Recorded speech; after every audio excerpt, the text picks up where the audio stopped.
এই দাবির ক্ষেত্রে ওনারা কিন্তু পোশাক পরিহিত আইনজীবী হায়ার করে এনে উপস্থাপন করেছেন। আমি দেখেছি ব্যান্ড, ওনারা এখনো ব্যান্ড আছে, খেয়াল করেছি আমি। সুতরাং আমাকে একটু রয়েস হয়ে বুঝে শুনে উত্তর দিতে হবে মাননীয় স্পিকার। মাননীয় স্পিকার, আইনজীবী যে দাবিগুলো করেছেন খুব জুসি দাবি, খুব ভালো দাবি, খুব জনপ্রিয় দাবি, কিন্তু ছাঁটাই প্রস্তাবের রুলস অফ প্রসিডিওরের 118 অনুচ্ছেদের 118 বিধিতে যে পেরিফেরি করে দেওয়া হয়েছে সেই আলোকে করা হয়নি বলে এটা মিসকনসেপ্ট আর্গুমেন্ট।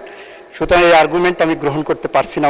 বিচার বিভাগের জন্য বরাদ্দ ছিল 2015 কোটি টাকা, যেটি জিডিপির 0.03% কাছাকাছি। এইবার এটি বেড়ে হয়েছে 2187 কোটি 58 লক্ষ টাকা। মাননীয় স্পিকার, এটাও জিডিপির 0.03% মতো, এর বেশি নয়। অথচ আমরা যদি বিটিভির মতন একটা একেবারে মানে কি বলবো, যে খাত থেকে কোনো লাভ হয় না এরকম একটি খাতের বরাদ্দের দিকে তাকাই, সেটাও দেখবো বিচার বিভাগের বরাদ্দের চেয়ে কয়েক তিব্বত লাক্সারি সোপ, বাংলাদেশের রূপ, গুণ বেশি।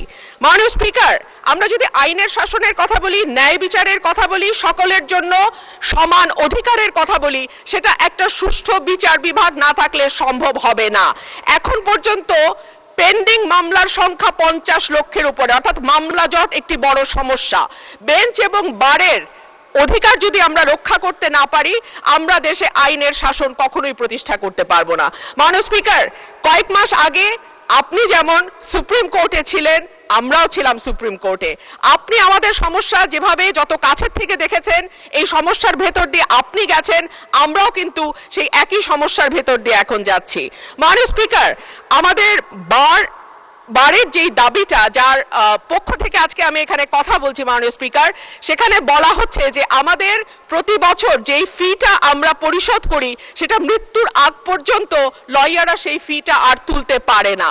কিন্তু দেখা যায় বহু লয়ার শেষ জীবনে অসুস্থ হয়ে গেছেন, প্র্যাকটিস করতে পারছেন না, আদালতে যেতে পারছেন না, কিন্তু তাদের মানবেতর জীবনযাপন করতে হচ্ছে।